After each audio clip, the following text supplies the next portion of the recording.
Dando continuidade aos trabalhos aqui do nosso dia, o próximo painel, ele traz um tema muito importante para o setor de grãos, soja, milho e algodão, e fibras, né?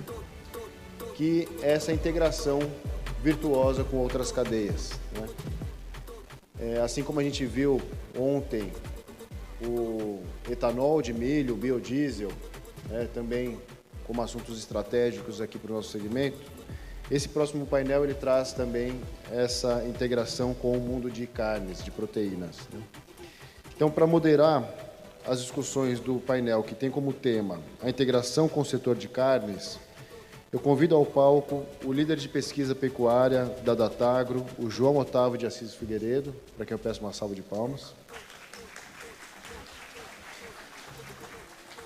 E, para participar como palestrantes, eu convido aqui para se juntar conosco o gerente comercial na Impasa Agroindustrial, o senhor Daniel Sarmento.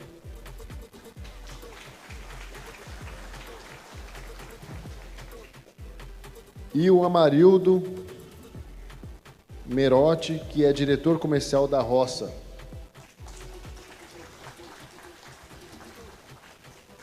Lembrando que vocês também podem encaminhar as perguntas através do QR Code, assim como a gente fez nesse primeiro painel. Passo então a palavra para o João Otávio. Muito obrigado, Luiz Felipe. É um prazer muito grande para a Datagro estar fazendo a mediação desse painel hoje. A Datagro hoje, que tem uma cobertura de mercado de mais de 16 culturas produtivas, né? Começamos a nossa história com a agricultura, uma tradição muito grande aí no mercado de sucroalcooleiro, depois avançamos para grãos, hoje cobrimos café, citros, e a mais recente diversificação do grupo foi para a pecuária, e não menos importante, né? Então, muitos de vocês que operam no mercado pecuário já têm conhecimento do nosso trabalho, que é o indicador do boi Datagro, que hoje contempla aí mais de 70% do abate nacional, é um indicador que já é uma realidade hoje. A gente tem um pleito claro com esse indicador, a gente imagina que esse indicador possa vir a ser um indicador que liquide contratos futuros em bolsas de valores. A gente está muito confiante com esse trabalho, tem assim uma ferramenta de instrumento para dar segurança, previsibilidade, transparência para o setor. Então a gente tem uma honra muito grande de poder falar disso e, consequentemente, na área de análise, né? Eu, como analista da Datagro há 10 anos, e muitos dos meus parceiros que estão aqui, Felipe, França, Bruno, Giovana, Bia, a gente tinha uma segmentação muito maior na parte de análise, a área de cana, a área de grãos, e hoje, como consequência do agro, as cadeias produtivas estão muito mais integradas. Eu acho que esse painel é um exemplo claro disso. A gente traz para discutir aqui hoje, talvez, um dos maiores ícones dessa diversificação, que é o Grupo Impasa, que tem um avanço aí exponencial, muito foi visto ontem na palestra do Dr. Plínio, do Guilherme Nolasco, como o etanol de milho tem avançado no Brasil, e a Impasa é um dos grupos protagonistas desse avanço, e muito desse avanço dialoga com a integração de cadeias. A gente viu momentos de pandemia no quais o preço do etanol caiu, o DDG, pelo contrário, a roupa para 350, o DDG acompanhou também, então o que era chamado de subproduto não é mais, Daniel, acho que é um coproduto, então a gente tem uma alegria muito grande de poder trazer a Impasa para compartilhar essa visão com a gente. E aqui do meu lado esquerdo tem uma referência muito importante aqui na região de Cáceres, do Mato Grosso, não só uma liderança regional em Cáceres, mas do estado como um todo. Amarildo tem uma história de vida e de luta no agro que a gente tem o prazer de poder compartilhar. Ele e seu fiel companheiro aqui, Luiz Roberto Zilo, foram precursores na cidade de Cáceres dos processos de intensificação na pecuária. Faço a menção honrosa ao Beto na Fazenda Santo Antônio, onde começou a fazer isso, começou a suplementar animal. Naquele momento, quando o Beto voltou da faculdade de zootecnia, poucas pessoas acreditavam naquilo, né, Marildo? E, pô, o pessoal está dando ração para gado para quê? E hoje a gente vê a realidade do que é a região de Cáceres, das operações de TIP, de tratamento intensivo a pasto. O Amarildo tem aqui um case de sucesso muito legal. Então a gente combinou o seguinte roteiro: o Daniel vai começar a apresentar um pouco a história que a Impasa tem feito e como cada vez mais tem se integrado com a pecuária, e o Amarildo traz uma visão do campo, de como é que isso tem impactado aí na propriedade de fato, que ele tem um gado de excelência lá, vai poder compartilhar com a gente. E também o Amarildo é dono da Roça, que é uma distribuidora muito importante de insumos na região e que com certeza teve transformações, Amarildo, com essa integração. os números da carne do mundo, como isso tem colocado. Então, já me alonguei bastante aqui, então passo a palavra para o Daniel, que vai dar início à apresentação, e no final a gente quer separar um tempo para ter um debate construtivo. Daniel, com você.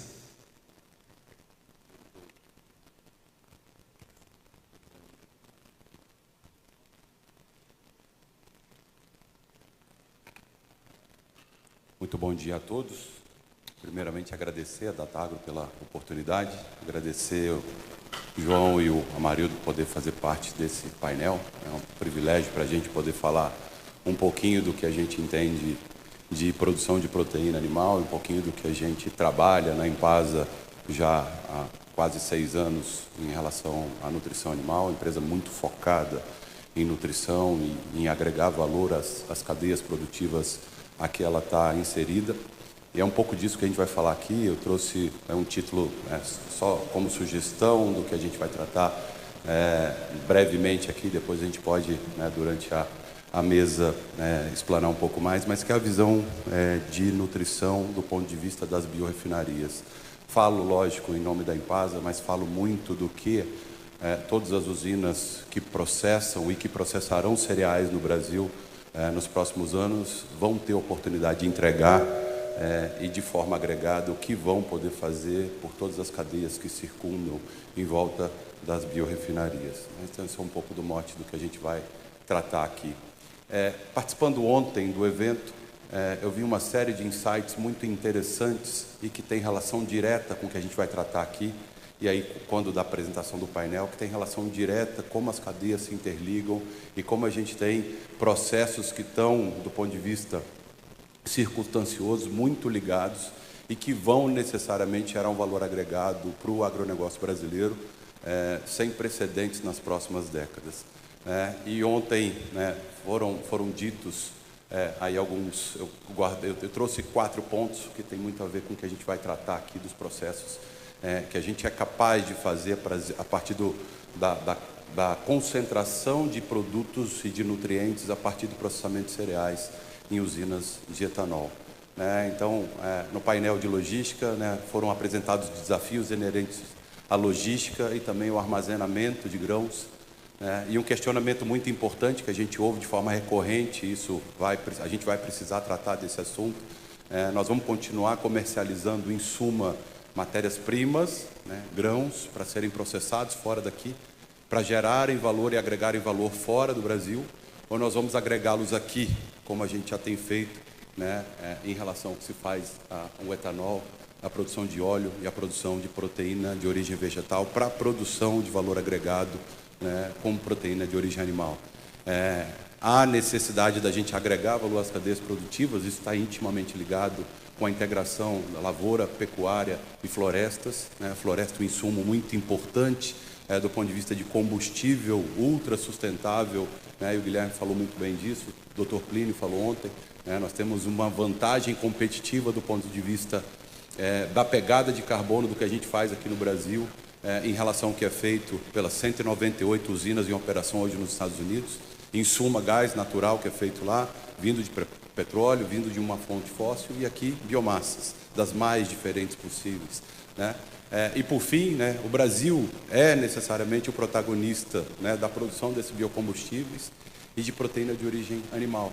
Mas mais do que isso, a gente é protagonista na possibilidade de ter sistemas dos mais equilibrados do mundo hoje, em ambiente tropical, e com uma pegada de carbono ímpar. E eu vou mostrar alguns dos números que a gente já gerou nesse sentido, porque a gente tem ouvido lá de fora e essa informação vem de fora, e para quem não está no dia a dia da pecuária, acaba acreditando que o boi é vilão do ponto de vista da geração de gás de efeito estufa, e a coisa não é bem por aí. A gente tem um sistema de produção muito equilibrado, com plantas forrageiras que capturam carbono de forma mais eficiente que qualquer outra planta de clima temperado, se a gente comparar hemisfério sul e hemisfério norte, e adicionando ingredientes, principalmente proteína e energia, a gente consegue mitigar de forma muito mais importante do que se faz em outros países, e na grande maioria das vezes os países que nos criticam em relação à emissão de gases de efeito estufa. Então fica esse adendo para a gente poder discutir cada vez mais isso, e para para que a gente possa interligar as cadeias, né, e poder fazer uma comunicação mais importante, mais relevante e defender o que a gente faz tão bem, que é produzir proteína de origem vegetal, animal, né, e alimento para o mundo inteiro, né. Esse é um pouco do layout, o Guilherme falou bastante disso, muito bem, né, conhece como ninguém o que a gente tem feito, mas só para vocês entendam como a gente consegue agregar valor.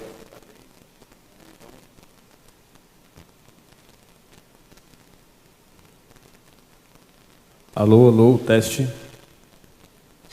Como a gente consegue agregar valor a essas cadeias, então a gente origina, né, milho, né, a Impasa tem o projeto de originar sorgo para começar a processar sorgo no ano que vem, mas nós podemos colocar nesse elenco aí milheto, podemos botar trigo, podemos botar outros cereais de inverno, podemos botar uma série de outras plantas que podem fornecer açúcares que são convertidos e têm o potencial de produzir etanol. E, a partir daí, a gente agregar valor e concentrar nutrientes, produzindo farelos ricos em proteína, em energia, macro e microminerais, como nenhum outro ingrediente hoje disponível no Brasil para a formulação de dietas para as mais diferentes espécies. Estou falando de bovinos, estou falando de suínos, aves, cães, gatos, aqua, equinos.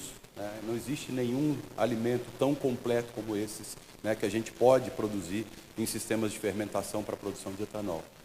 Aliado a isso, né, e junto a isso, né, um outro ingrediente importante, né, que compõe alimentos concentrados energéticos, principalmente para não ruminantes, mas também para ruminantes, que são os óleos produzidos nesses processos, né, e que são produtos multifacetados, atendem a possibilidade de ser, né, veículo importante, né, constituinte importante para produtos para pulverização agrícola, constituintes, né, de uma série de produtos na indústria, né, química, né, e também base para a produção do biodiesel, né, já que a gente tratou bastante sobre esse tema de produção não só do etanol, mas também de biodiesel, né, no dia de ontem. Além da cogeração de energia elétrica, todas as plantas consomem biomassa, produzem biomassa para produzir o calor necessário para todo o processo, cozimento, liquefação, fermentação e secagem dos produtos, concentração dos produtos, e esse vapor adicional que poderia ser perdido, ele é cogerado, ele é pressurizado e cogera uma quantidade de energia muito importante. Todas as plantas, sem exceção, assim como na cana-de-açúcar, né, geram sua própria energia e ainda colocam energia elétrica no sistema. Nós vamos precisar crescer no Brasil, né? O Brasil vai precisar, a indústria brasileira vai precisar crescer em algum momento, e para crescer nós vamos precisar dessa energia. Né? As plantas estão prontas para produzir, né, não só o que a gente vem fazendo hoje, mas mais energia nesse contexto. Né? Então, só para a gente entender como os processos se integram, né, a gente falou muito sobre isso ontem, né, a necessidade da gente agregar valor às cadeias produtivas. Então, nós estamos falando da cadeia produtiva do milho, do sorgo, né, uma planta que tem uma produção incipiente no Brasil, mas que, anotem aí, a gente vai ter um avanço significativo nas áreas que não cultivam, não tem potencial de cultivar milho na segunda safra, e a gente vai colocar a segunda safra com sorgo, uma planta que tem potencial, né, para aguentar janelas, né, e condições edafoclimáticas de forma muito mais desafiadora se comparado ao milho, né, e nós passamos aí das pouco mais de 4 milhões de toneladas e vamos dobrar e triplicar nos próximos anos esses montantes de produção de sorgo no Brasil. Porque o que falta à cadeia do sorgo é necessariamente a previsibilidade na ponta, logística, armazenagem e precificação, né, e o etanol de milho, né, e agora de sorgo vai ter o potencial para dar esse suporte que o sistema de produção de sorgo, né, merece. Né, e cena dos próximos capítulos em relação ao milheto, cena dos próximos capítulos em relação a trigo, em relação às outras plantas que têm potencial para a produção de biocombustíveis e que vão estar nessa pauta muito provavelmente nos próximos anos. Né? Então, só para a gente entender, a gente consome 70% do que tem no grão do milho, quase 70% do que tem no grão de sorgo, e a gente concentra todo o resto, produzindo etanol e concentrando nutrientes. A gente falou em relação à logística, né? Por que transportar tanto grão se a gente pode concentrar isso e vender biocombustível e carne? Biocombustível, leite, ovos, né? Valor agregado, produzir alimento aqui, né? E não mandar esse valor agregado, né, para um país onde a gente exporta o grão e a matéria-prima. Tá? Então, entender um pouquinho do que a gente tem feito para mostrar que isso é possível, para mostrar que é possível integrar a lavoura com pecuária com eficiência, com ciclo curto, colocar dinheiro mais rápido na conta do pecuarista, para tolerar menos desaforo. A Marildo vai falar disso, né, de como é possível agregar valor e passar por momentos de baixa, como a gente vem passando, né, desde o ano passado na pecuária, e ser mais eficiente, e ter uma atividade mais lucrativa.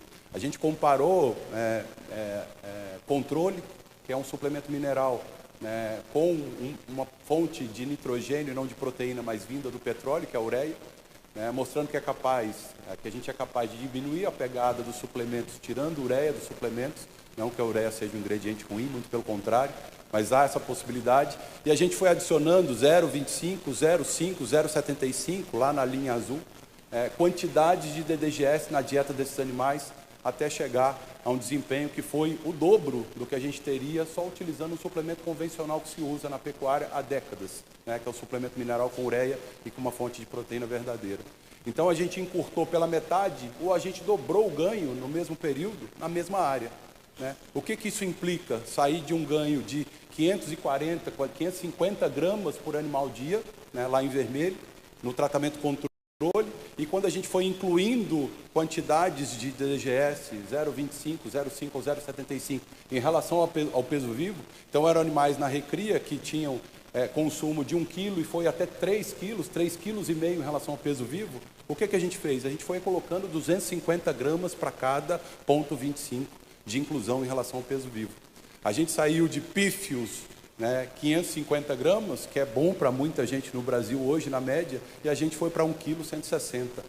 Nas águas, no período dessa avaliação, a gente chegou a fazer 1,6 kg. Tudo bem que é animal Angus e uma pastagem muito bem manejada. 1,6 kg tem muito confinamento bom que não consegue fazer, e a gente fez no pasto. Não vou falar do Amarildo, porque o Amarildo vai mostrar desempenhos parecidos ou superiores a esse, mas ele está fora da média. O que isso determina? A possibilidade da gente diminuir a área disponível para a pecuária, e esse é um movimento que vai acontecer, querendo a gente ou não. A agricultura vai avançar necessariamente na próxima década sobre os 40 milhões de hectares de pastagem degradada em todo o Brasil. Esse é um movimento que está acontecendo muito rápido no Mato Grosso, muito rápido no Mato Grosso do Sul, não só por conta da agricultura, mas também por conta de outros potenciais investimentos. Muito se falou da questão dos incentivos fiscais. O Mato Grosso do Sul e o Mato Grosso estão à frente dessas possibilidades, se comparado a outros estados. A possibilidade da gente encurtar o ciclo produtivo, aumentar o fluxo de caixa, colocar mais dinheiro e mais rápido na conta do pecuarista. Isso melhora a eficiência, isso melhora a possibilidade desse pecuarista ter a possibilidade de investir de forma mais interessante no sistema de produção. E algo que a gente falou também de forma muito interessante ontem, a possibilidade da gente reduzir a produção de metano por quilo de carne produzida. Algo que já é exigido da gente lá fora, algo que já tem sido colocado como barreira, e coloque essa barreira entre aspas, comercial em relação ao que a gente faz, e que a gente tem que mostrar que a gente é capaz de fazer. Olha isso aqui. A gente, nessa mesma área, a gente conduziu o experimento no ano seguinte, no período seco, e a gente forneceu um suplemento mineral comum que deu um ganho médio de 182 gramas por animal dia.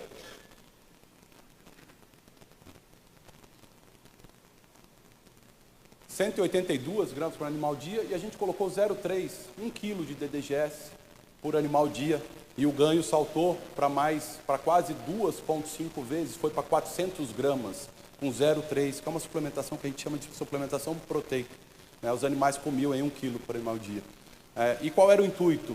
A gente reduz a pegada de carbono dessa carne produzida, e olha o resultado. O resultado da última meta-análise americana, de uma série de mais de 20 experimentos, foi de uma redução de 38% da pegada de carbono. Eles conseguiram reduzir pastagem de clima temperado, de clima frio e concentrado no coxo, mas não era DDGS. Quando a gente colocou DDGS com a planta forrageira de clima tropical, a gente reduziu a pegada em 54%.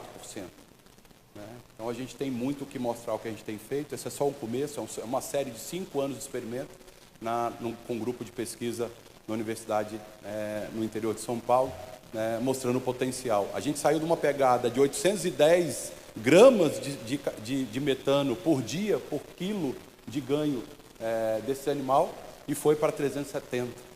Ninguém tem essa informação no mundo, ninguém tem esse resultado no mundo. Isso somos nós estamos entregando lá fora, né? E só para finalizar, o que acontece quando a gente usa o confinamento como ferramenta para acelerar o processo, para desocupar as áreas de integração com a lavoura, né? Eu preciso tirar os animais porque eu preciso começar o preparo para o plantio da soja. Então, uma ferramenta importante é o confinamento, e o confinamento vai cada vez mais existir em sistemas integrados como essa ferramenta de modulação de eficiência e de velocidade de ganho produtivo dos animais. A gente testou isso também. Vamos colocar quantidades crescentes do DDGS, do alimento que a gente concentrou lá para a produção de etanol e que a gente concentrou lá para a produção de óleo, consequentemente biodiesel, para a produção de biocombustíveis. E a gente foi colocando uma dieta padrão Mato Grosso, casquinha de soja, caroço de algodão e milho. E a gente foi, que é a dieta zero ali, que é o controle, e a gente foi colocando 10, 20, 30, 40%. Né? Tiramos o caroço, fomos tirando casquinha. E a gente está falando do animal que come 20 quilos por dia no confinamento, uma base matéria seca, e a gente colocou 40% de tudo isso só como fonte de um só ingrediente, de um produto agregado, de concentração agregada a partir de um processo de produção de biocombustível. Olha o que aconteceu, peso de carcaça, efeito linear, aumentava a quantidade de DDGS, aumentava o peso de carcaça quente. Aqui a mesma coisa, rendimento de carcaça, peso de carcaça corporal, né? Aumentava a DDGS, aumentava o desempenho do animal. E por fim, ganho médio diário, que é o que é importante, e a eficiência alimentar ajustada, tudo para o rendimento de carcaça, efeito linear. Quanto mais DDGS, mais eficiente a gente é. Então a gente está falando em melhorar a logística, em transportar, não transportar grãos e transportar, em vez de transportar 8% de proteína do grão de milho, a gente transportar 32% no DDGS. Em vez de a gente transportar 80%, 82% de energia, de NDT, como a gente chama na nutrição, a gente transportar 95% de NDT. Em vez de a gente transportar uma quantidade pífia de fósforo, o ingrediente que compõe aí 70%, 75% da suplementação mineral de ruminantes, hoje no Brasil, a gente transformar 1 ponto percentual de fósforo no DDGS produzido pela Impasa. Então é uma possibilidade de a gente agregar valor, melhorar a logística, melhorar rendimento do ponto de vista de ganho, de forma muito complementar à produção sustentável de biocombustível com uma pegada de carbono muito interessante. Essas todas são cenas dos próximos capítulos, mas a gente já está fazendo isso já está acontecendo. Muito obrigado.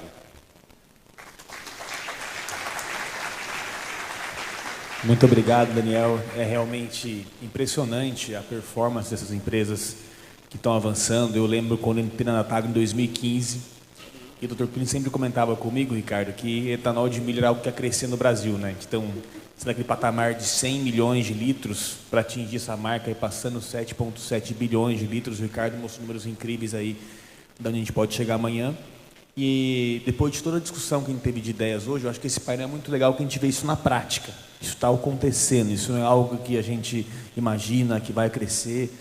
E, de fato, já ocorre. O Mato Grosso é um grande exemplo disso, né? O Amarildo vai trazer uma experiência para a gente agora de como é que foi a consequência do DDG chegando aqui, qual que foram os impactos. A gente hoje no mundo, Amarildo, deve ter mais ou menos 44 milhões de cabeças de animais confinados, tá? Esse é um dado que a Natagro tem produzido.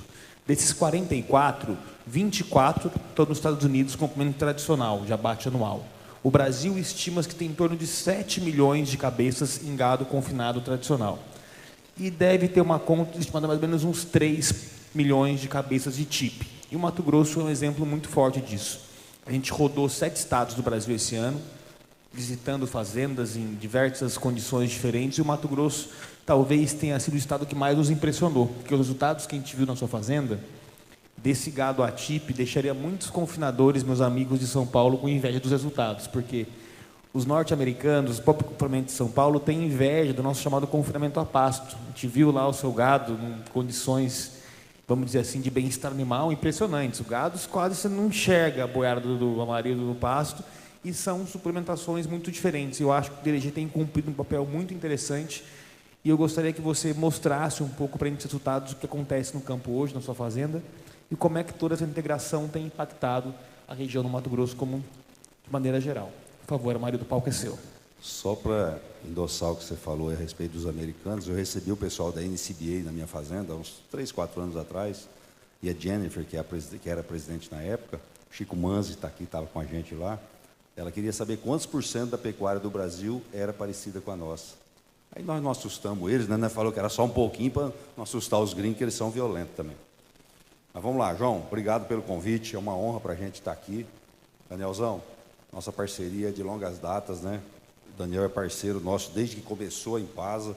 Nós fomos conhecer o produto dele lá, trabalhamos os primeiros lotes nossos, eu acredito que foi, os primeiros lotes tratados foi com o produto de vocês, foi com a gente, e a gente é orgulhoso disso, da parceria continuar, e do qual você é importante hoje na pecuária para nós. Bom dia a todos, em nome do Neto Gouveia, meu parceiro da Acrimate também, cumprimento todos os produtores e todos os senhores e senhoras. Eu vou mostrar um pouco da pecuária, dos números da pecuária mundo afora, bem rapidamente, porque até o tempo é meio rápido aqui. O Daniel é educado com o tempo, eu não sou muito, não. Essa daqui é uma foto de uma das fazendas minhas lá, que é a parte de recria nossa, eu chamo do berçário, né? Mais para frente eu vou focar nisso, da parte da pecuária, mas eu vou os números aqui para vocês terem uma noção. Contextualização brasileira do Mato Grossense, né? Cenário mundial da carne. Se você pegar os maiores rebanhos, né? Produção de carne bovina dos principais países, você vê que os americanos, mesmo com a forte queda que eles tiveram, eles são muito fortes na produção, a carcaça deles é muito produtiva. Se você olhar o olho de lombo que eles fazem em relação ao resto da carcaça também, eles conseguem produzir muita carne por carcaça, né? Acaba passando a gente com metade do rebanho deles, ainda produz mais que a gente. União Europeia, que vive pisando no calo da gente, vocês vão ver mais para frente também, que não é a parte mais importante, eles não merecem todo o desgaste que nós temos por eles para chegar nos números que eles precisam e que eles querem, das exigências que eles querem com a gente. Importação de carne, né? Se vocês olharem, importação e exportação, né? O Brasil está na frente ainda, com quase o dobro do segundo colocado, se vocês olharem, e a China protagonista, como sempre, nas importações, né? Esses números eu estou passando bem rápido. Se alguém que precisar depois disso, a gente vai disponibilizar, viu, João? A gente pode disponibilizar isso sem problema nenhum. Isso aqui é um trabalho do IMEA nosso, que é o Fórum Agro do Mato Grosso, que banca essa entidade, que acaba dando números. Para você ter uma ideia, o IMEA nosso, ele é procurado por mais gringo do que por nós mesmos. Então, mais gente de fora do país consulta os nossos dados do que o pessoal daqui mesmo. Se você olhar o Mato Grosso em produção de carne, você vê, ó, 1,65 milhões de toneladas, perto de São Paulo e Goiás, né, que está aproximando da gente, mas é praticamente uma vez e meia, né? Então, a pujança do Mato Grosso é sempre muito importante, a nível do contexto Brasil, né? As exportações brasileiras, se vocês olharem, 47,43, o Mato Grosso depende disso, 41,82 também. O que eu comentei da União Europeia para vocês, presta atenção aqui, ó, nos 10 primeiros países mais importantes nossos, ela nem aparece na fita. Então, é um povo que a gente tem que respeitar, claro, qualquer player de mercado é importante para nós, mas também não dá para exigir muito se você não dá contrapartida também. O cenário mato-grossense da bovinocultura, um dado bastante interessante, nós fechamos a campanha de novembro, com acima de 34 milhões de cabeças, e tem um dado novo agora, que eu estava muito preocupado até, apertei bastante o INDEA nossa essa semana para poder dar esse número para nós, o Chico até me ajudou, da Acrimate, e esse é o número hoje, para vocês terem uma ideia, ó. Isso da campanha do dia, ele terminado agora dia 10 de junho, isso aqui é um número oficial, vocês podem replicar ele, que é o número oficial do INDEA, vai estar no portal do INDEA essa semana já também. Baixou para 31 milhões e 546 mil bovinos, né? Uma redução acima de 7%. Eu, como produtor, sonhava com isso, porque se a gente diminuir um pouco a oferta, nós vamos ter mais a valorização dos nossos animais, eu tenho certeza disso. É lógico que, se a gente diminuir o volume deles, nós vamos ter que acabar fazendo igual os americanos, diminuir aqui, mas melhorar a produtividade de carcaça para a gente continuar tendo carne no nosso protocolo de especialidade, né, que é produzir. Os 15 maiores, eu vou até sair do lado, dá para ver melhor, né? Os 15 maiores rebanhos do estado, Cáceres continua protagonista ainda, baixou de 1.400.000 para 1.290.000, Vila Bela tinha 1.100.000 e pouquinho para 1.050.000, os outros todos abaixo de... Até tinha uma briga grande com Juara, até aconteceu um dado interessante com Juara. Juara cresceu o rebanho.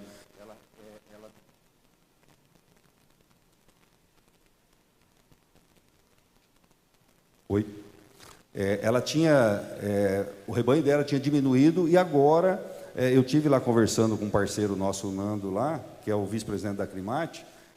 Algumas pessoas com terras mais fracas voltaram para a pecuária de novo e o número está aqui. É engraçado isso, que é um dado que a gente tinha conversado lá de boteco, né, vamos falar, e a gente vê nos números que é realidade isso aí. Ó. O Ara voltou a crescer no rebanho de novo. E ela sempre teve acima de 1 milhão de cabeça e hoje está próximo disso já também.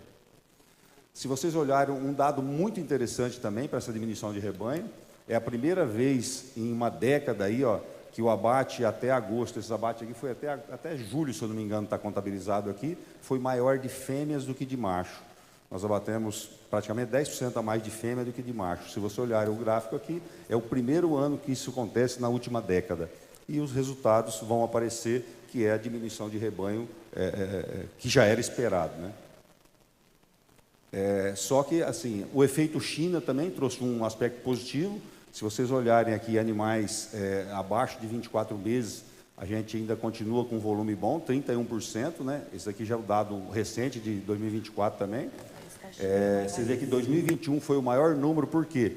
Como deu um preço muito bom, todo mundo antecipou os abates e abateram animais muito jovens, né? Mas isso aqui é uma tendência que vai continuar, nós vamos ter sempre animais sendo abatidos mais jovens, com empresas de excelência, como a gente está vendo dos DDGs e de outros produtos aí, acelerando o processo e mostrando o caminho para que a gente faça os bezerros antecipar o ganho de peso, né? Que eu vou mostrar um pouco mais adiante para vocês. Números de Mato Grosso, né? A produção de carne. Aonde que vai a nossa carne? Isso aqui é um dado bastante interessante também, ó. O que fica dentro do estado, o que vai para fora e o que é exportado, né? Esse aqui é um dado interessante. Se você olhar em cima de exportação, ó, 260 milhões de tonelada, o Mato Grosso é responsável por 22% aproximadamente. Aí, se você olhar aqui em dinheiro, ó, 0,91 trilhões, né, no caso aqui, acredito que é trilhão isso aqui, e o Mato Grosso com 197 milhões de dólares, né? Resumindo isso aqui, é em torno de 3 mil. A gente faz um bovino de próximo de R$300. Aí você fala, a indústria está sendo bandida com a gente, e não é bem assim. Se você analisar, nós exportamos 22% do Mato Grosso, os outros 78% ficam no mercado interno. Hoje, se você for vender uma carcaça, você tem que vender praticamente o preço que está pagando para o produtor no mercado interno. Então, esse mercado de fora, nós não podemos perder ele. Eu sou um cara consciente como produtor disso, a importância do boi Brasil. Isso é extremamente importante. Não adianta a gente culpar só a indústria também. Nós temos que ser parceiro, botar uma mercadoria de boa qualidade, fazer o processo sanitário, que é o que a gente precisa fazer, para poder ter os plays de exportação, para a gente não cair numa vala comum aí de não conseguir exportar. Moçada, os números, eu queria falar isso aí. Eu estou vendo que eu só tenho 6 minutos aqui, às vezes eu vou gastar uns 5 minutinhos a mais. Se você achar que tem que parar, nós para também. Isso aqui é uma foto de uma das propriedades minhas. Eu divido minha produção em 3 setores. Até 10, 12 arrobas, o bezerro, eu só recrio e engordo. De 12 até 20 arrobas em outra propriedade e de 20 arrobas acima, o acabamento em outra propriedade. Por que eu faço isso? Quando eu faço isso, eu consigo ter excelência no trato dos animais. Eu consigo ter equipe especializada em cada categoria. E deve ter muitos técnicos aqui, e cada categoria necessita de um trato diferente, de uma formulação diferente para o desenvolvimento dele chegar naquele animal abaixo de 24 meses lá, a ponto de abate. Então, roda esse vídeo aí para nós, filho. Aquela lá é uma foto da seca. Isso aqui é para vocês terem uma ideia. É bezerro que fazia 60 dias que estava na propriedade. Esses bezerros eu comprei, 90 dias, na realidade, estava esse daqui. Esses bezerros eu comprei num leilão, com 151 quilos, para você ter uma ideia. É um lote de 300 animais. Esses animais ganharam 1,30 kg dia, comendo 2 kg de ração, só para vocês terem uma ideia. É lógico que ele veio do ganho compensatório, mas é uma especialidade nossa de fazer, de construir o que o produtor, o que o criador não conseguiu construir na carcaça. O que ele deixou de dar de leite ou de deixar de dar um cripe para o bezerro, eu preciso fazer ele recuperar rapidamente. Por isso que muitas vezes quem faz o confinamento, ele pega animais que sofreram nessa fase aqui e ele não consegue dar ter um resultado bacana lá na frente, porque ele não fez a parte orgânica que precisava fazer, de couro, de pelagem, de parte controle ruminal. E assim, se você chegar lá em casa, você vai ver que o aspecto dos animais, a gente fala que está com o pelo fino, né? É um animal que está bem tratado. Eu aplico 6 tipos de produto para recuperar zinco, cobre, para recuperar pelagem, para recuperar tudo que ele não tem na mãe dele, supostamente. E eu gosto de comprar um animal abaixo de 200 quilos. Acho ótimo isso, que eu sou especialista em fazer ele ganhar peso depois, eu consigo fazer uma reposição barata, desde que o animal tenha genética, claro, né? Isso ajuda muito. Outra coisa importante que eu vou falar para vocês também é, quando você vai falar em bezerro, todo mundo fica preocupado em montuar o bezerro no corredor e tal. O bezerro no corredor, ele dá 8% menos de ganho de peso. Viu? Eu tenho dados de 20 anos fazendo isso. Então, dá mais trabalho entrar com o vagão para dentro do pasto? Dá. Só que você dá mais conforto para os animais que ainda não aprenderam a escolinha de comer. 8% vale muito mais do que eu botar um cara para ajudar a abrir a porteira para tratar dentro do pasto. Então, é um número que eu tenho no animal adulto também. Na recria até eu consigo fazer isso, que eu vou falar mais para frente. Roda esse aí também, que eu vou falar um pouco sobre espaçamento de coxo. Aí você vê, na mesma fazenda, são animais já com próximo de 10 arrobas já. Como é que eu cheguei num número? Isso aí não foi pesquisa de cientista, de nada. Foi eu tomando tereré e olhando, fazendo conta de ganho de peso versus conforto que eu dou para os animais. Até 200 quilos, 15 centímetros de coxo, comendo dos dois lados. Depois disso, a cada arroba, 10% de coxo a mais. Pode levar até o fim da vida do bicho e vocês vão dar conforto para o bicho comer. Não tem coisa pior do que você comer numa mesa que o banco está mais baixo do que o braço atrapalha você comer. E não tem coisa pior do que você ver, às vezes, um gordinho sentado do seu lado numa cadeira do avião quando você vai viajar 2 horas dentro. É a mesma coisa de você, às vezes, botar animal com muita diferenciação de peso e não dar conforto para ele comer. Então, assim, recomendação de prática que dá resultado. Nunca deixem lotes acima de 30 quilos de diferença um animal do outro. Essa é a política lá de casa.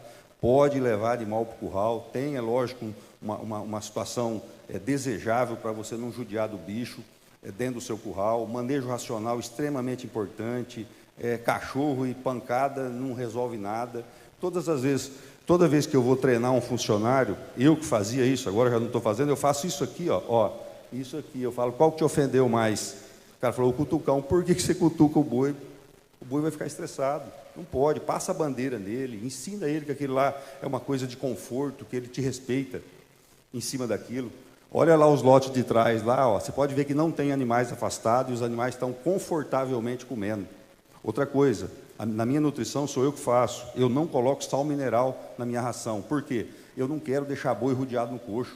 Eu quero que o animal coma a porção dele e vai comer o pasto, porque eu trato o meu pasto igual uma lavoura. Eu não tenho um piquete comendo 10 ppm de fósforo e sem equilíbrio de micronutriente. Eu jamais uso um MAP nas minhas fazendas. Eu uso uma ração, um adubo formulado com micronutriente, trabalho com micronutriente acima de 5%, de 50 a 70 quilos por tonelada de micro, faz uma diferença enorme no resultado. Então, muita gente acha assim, mas eu micro para quê, né? Então, faz uma formulação sem nada de micro, na pastagem ou no mineral, você vai ver as mazelas que você vai fazer dentro da propriedade, em reprodução, em características gerais que você vai ter do bicho. Roda esse vídeo aí para mim também, filho. Esse daqui já é na fazenda de acabamento. Vocês vão ver animais já próximos de embarque aí. Eu vou falar de peso mais para frente. Presta atenção no capricho que a gente tem e no cuidado que a gente tem dos animais ter espaçamento de coxo, água sempre, 10, 15, 20 metros do coxo, do coxo de comida. Se você botar longe, o animal perde muita energia para ir atrás. É um dos motivos até de eu não colocar sal mineral na minha ração. Que eu trato uma boiada dessas daqui, com aquele pasto ali, ela está comendo 5 quilos de ração, ela não está comendo um monte, não chega a dar 1%. E como que eu chego no ponto de ração que você vai dar mais ou menos? Está dobrando folha de capim? Menos animais no lote. Tira a ração do animal? Nunca. Piquetes um pouco diferentes para você trocar lote de pasto. Esse negócio de trocar lote de pasto não dá problema, dá nada. Se o animal for acostumado desde bezerro, ele não sente nada. O que você não pode é botar ele num pasto pior, para ele comer pior, a água ser pior, coisa parecida. Se você trocar ele, é igual você. Se tirar você de uma suíte single e botar numa master, você não vai brigar com o dono do hotel. É mais ou menos por aí, moçada. Você não pode mudar para pior. Então, assim, os meus abates, 99% é China. Então, meus animais estão entre 26 e 28 meses de abate. E a média minha, dos 3 anos, acima de 24 arrobas e meia. Pode rodar isso aí também. Isso é uma boiada indo para o curral. Essa boiada deu 25 arroba e meia. É uma boiada que estava indo para o curral para embarcar. A gente se preocupa bastante também em não estressar desde esse momento. Todos os embarques meu, o animal come 4 kg de ração antes de ir para o curral para pesar. Vocês não podem estressar um animal o dia do embarque. O dia do embarque é o dia da colheita nossa. Entendeu? Você não vai ver um cara de um pé de soja lá chacoalhar o pé de soja antes de passar a colhedeira. Ele vai perder uns grãozinhos no chão. Não estresse os animais no dia do embarque. Se você dá 4 kg de comida para ele, nos meus números, aumenta 0,5% o rendimento de carcaça. Por quê? Você faz o animal ter condição de ruminar no curral dele lá, desde que o frigorífico, é lógico que é a obrigação do CIF ter água no curral. E você dando esses 4 kg de ração, certamente ele vai ruminar lá. Por que não pode dar mais? Porque o CIF não deixa também, tem que ter horário de jejum e não pode ter conteúdo ruminal para não dar problema na hora do abate. Os lotes, sendo esse daqui, no caso, já tinha rodado, lido o brinco e estava esperando já para embarcar. Olha, para vocês terem uma ideia, o acabamento que a gente faz lá é extremamente... Eu falei aqui no começo de você separar por propriedade. Ou você, numa mesma fazenda, separar por retiro. Você precisa de uma ração acima de 22, 23 de proteína para um bezerro, ou até mais. Entendeu? É onde o produto do Daniel entra com maestria na nossa fazenda lá. Para vocês terem uma ideia, eu uso na parte de bezerro aqueles 40%, Daniel. Eu uso do DDG de vocês lá. Assim, e como se tiver outros também de qualidade. Não estou aqui para fazer propaganda do Daniel, não. Só que o que a gente confia muito é que eu analisei o produto deles um ano inteiro. Todo mês eu analisava o produto dele. Nunca deu oscilação, Daniel. Então, isso, por causa de R$50 numa tonelada lá, eu não fico pulando de gai em gai, não. Tem muitas fábricas novas, todo mundo entrando no mercado. Eu só falo uma coisa para vocês, não é para comprar, não. Produto mais barato vão comprar. Analisem. Analisem, porque cada carga, de quem ainda não está na maestria que está eles, cada carga oscila muito. Uma carga vem com 22, uma vem com 26, uma vem com 34, 35 de proteína. Você não tem uma homogeneização no começo. É culpa dos caras? Não é. Os caras não podem botar aquele produto fora, eles ainda não estão no nível que está algumas empresas que já estão há 5, 10 anos no mercado, é mais ou menos por aí. Então, não estou falando mal de ninguém, pelo amor de Deus. Aproveitem a oportunidade. Preço barato, comida barata, é dinheiro no bolso. Eu vou mostrar um embarque para vocês aqui, ó, para vocês terem uma ideia. Vocês podem ver que aqui, ó, eu tenho... Cadê o... Uma parede reta. Por que uma parede reta? Todos os meus embarcadores são assim. Você protege um flanco do animal. Você proteger um flanco do animal, 80% dos problemas que você tem no curral seu é flanco, paleta, é a parte lateral do animal. Então, se você pode eliminar na hora do embarque, que é a hora de você empurrar o boi em cima da carreta, 50%, é um baita negócio. E se vocês olhar a outra parede, é um ângulo de 45 graus. Então, tem uma parede reta e um ângulo de 45 graus. Nunca um animal sobrepõe a cabeça no outro. Embarcador, gente, é 70 centímetros. A hora que eu vejo um embarcador de 1 metro, 1,20 m, eu fico louco com aquilo. Aquilo ali é o jeito mais fácil de estressar o bicho. Para quem não sabe, você estressou um animal, ele aumenta o ácido lático. Aumentou o ácido lático, ele piora a qualidade da carne. Você vai botar uma carne de má qualidade no mercado. Não é isso que nós queremos. A gente faz um trabalho danado para fazer um acabamento no Nelore desses aqui, para você estressar o bicho na hora de mandar para o curral, na hora de mandar para o abate. Não pode. Roda aí para nós, filho. Presta atenção. A paz que os bichos têm. Não tem um cachorro, não tem um grito, não tem nada lá em casa. Bandeira, sempre só passando, ou na costela ou no dorso do animal. O sem bandeira, que muitos falam. Eu não tive coragem ainda de fazer nada nas mãos, porque um animal de 650, 700 quilos igual o embarque, Não dá para você dar um golpe de carroceria num peão, né? Machuca. Então, a bandeira ajuda a proteger o funcionário também, desde que ele use a bandeira como uma ferramenta e não como uma tortura para o animal. Preocupação grande que a gente tem no negócio nosso. Procurem dar uma volta dentro do curral onde os animais passam, pelo menos uma vez por mês. As vistorias lá em casa, nos currais, é feita assim. Se você não passar onde o animal passa, você não vai saber se tem uma ponta de parafuso, uma quina para pegar no bicho. Muitos veterinários aqui, competentes e amigos, como o Chico, como muitos que tem aí, toda vez que o animal leva uma pancada, cria uma situação de anaerobiose. O metabolismo do animal vai curar aquilo, isso para quem não sabe, pelo amor de Deus, né? O organismo do animal vai criar uma situação de curar aquilo lá, por quê? Porque ele tem muito clostrídio ativo na corrente sanguínea dele. E a anaerobiose é o ponto onde se desenvolve as cepas dos clostrídeos para poder matar o animal, e o organismo dele sabe disso. Aí, quando você finca a ração no coxo lá, que ele levou um monte de pancada, o que ele vai fazer? O metabolismo dele vai pegar aquela energia que ele consumiu e vai curar aquilo primeiro, para não perder a carcaça. Eu já tive, Daniel, animal que às vezes machucou, que travou um no outro ali, nós separamos animais, o animal ficou 12 dias sem ganhar peso, Daniel. É impressionante, um animal meu que ganha 1,3 kg aproximadamente, nas águas chega 1,5 kg no tipe, e agora na seca, eu fiz um embarque, abateu ontem, mostrei, não sei para quem aqui, acho que o Neto ontem, deu 57,7 de rendimento, os animais, e ganhou 1,180 kg dias nessa época. Como é que é o processo meu? Ele vai comer 1,2, ele vai comer 1%, que nem o lote que entrou para morrer agora em setembro, ele estava comendo 7 quilos, que vai dar 1,15 mais ou menos. O dia que eu escalei ele, eu passo para 10 quilos na seca. Nas águas, como que eu faço? Eu ponho o tanto de ração que ele aguenta comer. Porque o boi nas águas, tendo capim farturento, ele não come mais que 6, 7 quilos. Você pôr ali é só para javali subir dentro do coxo. Eu tenho muito problema de javali, por isso que eu tirei, foi um processo de 5 anos que eu fiz, para poder tirar o sal mineral da minha ração por causa dos porcos. Porque você tirando o sal mineral, o animal come mais rápido. Isso você deixa com limitador de consumo, e eu uso até um produto, eu não uso a monenzina, adoro a monenzina, mas não uso ela porque é muito limitador de consumo. Eu uso um outro aditivo que faz o efeito dela e não tem limitação de consumo. Porque hoje é uma coisa grave que nós temos. Quem é só de pecuária, até na agricultura, acho que está até pior ainda, né? A questão de porco, está terrível. E de vez em quando pode matar, não pode. Então, a gente não, para respeitar, vamos fazer um jeito de conviver com os bichos. É mais ou menos por aí. E quando você tira o sal mineral, você consegue ter menos prejuízo e você perder menos. Você fazer o animal aproveitar mais. Agora, quando você tira o sal mineral, é muito importante também você dar uma ureia também no sal mineral.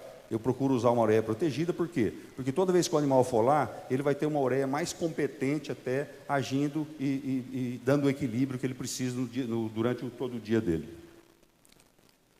Isso aqui, gente, pouca gente dá valor nisso. Isso aqui é o pós-embarque, meus funcionários e os carreteiros. Eu procuro educar, eu não sou um pecuarista grande, eu abato 600 animais por mês, você entendeu? Eu sou, vamos dizer, um pecuarista médio, vamos dizer, mas eu sou bastante exigente. Chegou uma carreta lá em casa que não está nos conforme, eu não carrego. Eu não carrego. Eles sabem disso, então para mim já vai as carretas diferentes. Há um mês atrás, chegou uma carreta do JBS lá, que é muito competente, cá por sinal é muito competente. O JBS é uma das empresas muito competentes nisso. Só que eles estão trocando as carretas e os animais aumentaram o tamanho. Você pega um boi de 25 arroba, a de ontem deu 25,5 quilos.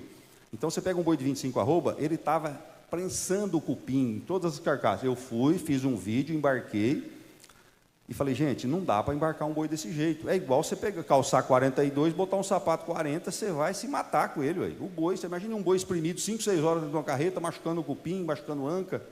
Não tem condição um trem desse. Outro detalhe que vocês se atentam bastante, número de animais na carreta. Se você embarca um animal até 22 arrobas, pode usar o protocolo dos frigoríficos, está ótimo, beleza. Agora, você passou de 24, 25 arrobas, diminua os animais nas carretas. As carretas de 36, as daqui de 2 eixos, eu carrego 32 boi, não coloco mais, não pode pôr mais. Você vai machucar os bichos. Aí, quando eles fazem a conta de arroba, o que manda é arroba. Um caminhão desse daqui deu 720 arroba, eu fui comprador de frigorífico 20 anos da minha vida. Deu 720 arroba, você está dentro do protocolo. Então, não entope a carreta, gente. Vocês vão machucar os bichos. Você vai fornecer uma carne péssima. Você vai perder na carcaça do seu animal e nós vamos perder que vai ter uma mercadoria feia numa prateleira. Vai ter uma carne, vamos fazer carne moída do boi seu. Então, isso aqui é importante. A turma educada, choque. Você viu uma transportadora cutucar um choque e empurrar o boi do choque?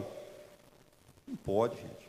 O choque pode usar? Claro que pode usar. O animal às vezes está estressado, precisa dar um choquinho nele ali, mas é um beliscãozinho. O choque é isso aqui, ó. Você não pode dar um choque contínuo no animal. Por quê? Quando você dá um choque contínuo no animal, você dá um espasmo muscular muito grande nele. A hora que ele subir na carreta, o que ele vai fazer daí meia hora? Ele vai deitar. Pode maiar bonitinho, só que os outros vão pisando nas costas dele até chegar no frigorífico. Você viu boiada deitada dentro do caminhão, próximo assim de 1 a 2 horas de embarque, o boi foi maltratado no embarque. O boi não deita se ele for bem tratado na hora de embarcar. Ele vai de pé bonitinho, desde que ele esteja espaço. Animais fora de tamanho também, o que acontece? 2 forçando a costela para cima dele e 1 para baixo, vai começar a pesar nas pernas. Ele vai andar meia hora, 1 hora e vai deitar. É muito importante lotes homogêneos, é aquilo que eu falei para vocês. Quem faz pecuária, faça essa pecuária separando os lotes desde pequeno. Eu não tenho problema de sudomia, por quê? Porque não mistura lote. Se bem que eu ainda uso sudomia no terço final. Eu ainda uso porque eventualmente mistura um lote ou outro, ainda a gente consegue fazer isso. E é isso aí, moçada. Ninguém tem o direito de falar nada se ele não fizer o dever de casa. Obrigado.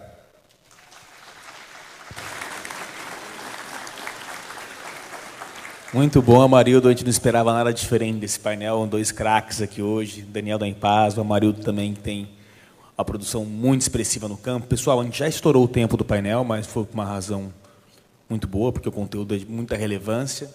Mas, Daniel, eu vou tentar aqui combinar... Eu pedi desculpa antes, né? Não, você é de casa, Amarildo. Botou um italiano para falar e comer polenta, meu filho, vai longe, hein? E a gente gosta muito, Amarildo. Daniel, uma pergunta aqui que eu vou tentar aglutinar 2 em uma só, se puder responder da maneira mais rápida que você puder, é a seguinte, nosso amigo Benacil Filho da Conab perguntou o seguinte: baseado nos desafios climáticos para as culturas de segunda safra, o sorgo aparece como uma cultura mais rústica, suportando o déficit hídrico melhor que o milho, mesmo fora da janela climática ideal. Dito isso, existe algum incentivo da Impasa para a produção de sorgo no Mato Grosso? Atualmente, o volume de processamento do grão já é relevante? E um outro amigo nosso perguntou, na outra linha, quantos litros de etanol se faz com tonelada de sorgo? Qual a produtividade em comparação ao milho? A gente consegue fazer isso por hectare? Boa pergunta. A produtividade é a mesma, né? A eficiência do ponto de vista de conversão no sorgo e no milho, ela é muito parecida. A gente tem uma experiência grande de processamento nas 2 plantas do Paraguai já há algum tempo. Aqui no Brasil tem algumas plantas processando sorgo já em Goiás e já tem resultados que são parecidos. A única diferença do ponto de vista de processamento é que o sorgo tem muito menos óleo que o milho, e dependendo da quantidade de sorgo, ou se for sorgo exclusivo na fermentação, não tem extração de óleo. E o óleo é um ativo necessariamente muito importante do ponto de vista do que a gente faz de receita por tonelada de grão processado. Em relação ao desafio, do ponto de vista de estimular a produção de sorgo, o que a gente está elaborando é um programa grande de fomento para gerar conhecimento e tentar entender quais são as plantas cultivares mais promissores para cultivo, mas a priori no Mato Grosso do Sul, principalmente focado na planta de Sidrolândia, nossa 4ª planta que entra em operação nas próximas semanas, principalmente por conta das condições climáticas e de muita área acima de Sidrolândia, Campo Grande acima, no Mato Grosso do Sul, onde a gente não tem a segunda safra, né? A gente só tem a safra de soja e não tem a segunda safra.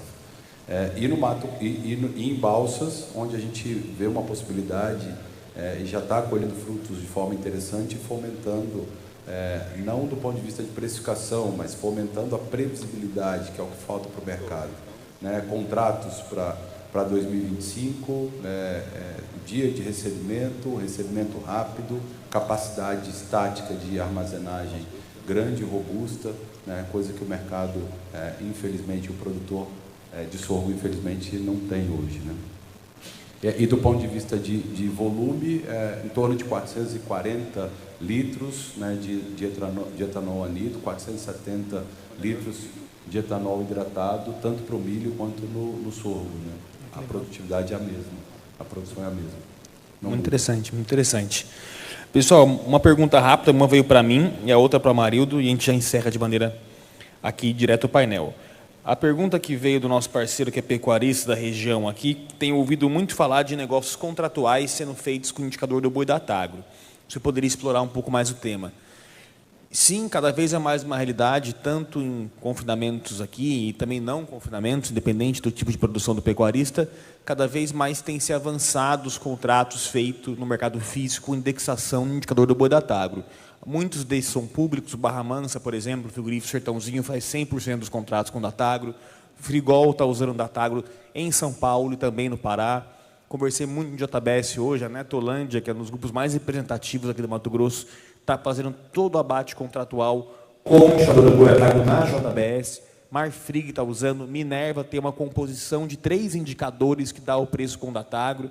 Então, acho que para esse curto espaço de tempo a gente avançou bastante, espera continuar avançando muito mais. Amarildo, a última aqui para a gente encerrar, senão a curadoria vai vir aqui no palco nos tirar, mas é fácil essa. O Jonathan Alves, da Tide Brasil, perguntou o seguinte: o que você nos tem a dizer, Amarildo, sobre castração de bovinos? Tem diferença no ganho de peso? Excelente pergunta. A gente tem tido muito problema.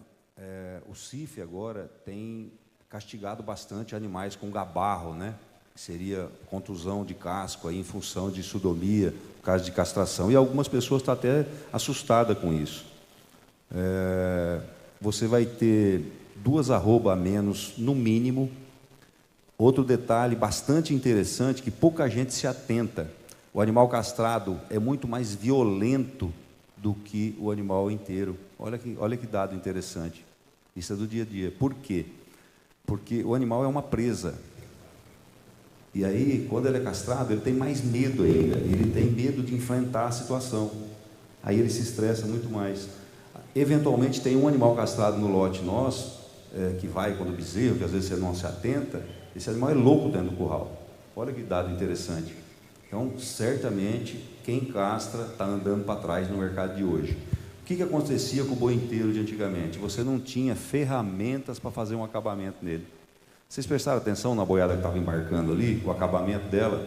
Então, dificilmente eu tenho problema para colocar meus bois, só de tipe, até esqueci de comentar isso, não é confinamento, só trato a pasto, mesmo nessa época.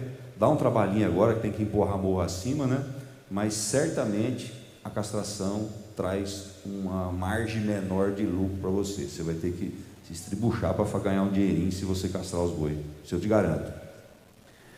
Amarildo, muito obrigado, Daniel. Foi um prazer imenso a gente poder dividir um pouco essa visão de como tem avançado a integração do etanol de milho, do setor de grãos como um todo, com a pecuária brasileira. Então, estamos aqui, vamos estar o resto do dia hoje, mais alguns debates. Qualquer pergunta que a gente não pôde endereçar agora, a gente conversa com vocês aqui durante o almoço, o resto da conferência. Muito obrigado. Muito obrigado, João Otávio, pela moderação do painel. Muito obrigado, Daniel, Amarildo, parabéns pelo debate.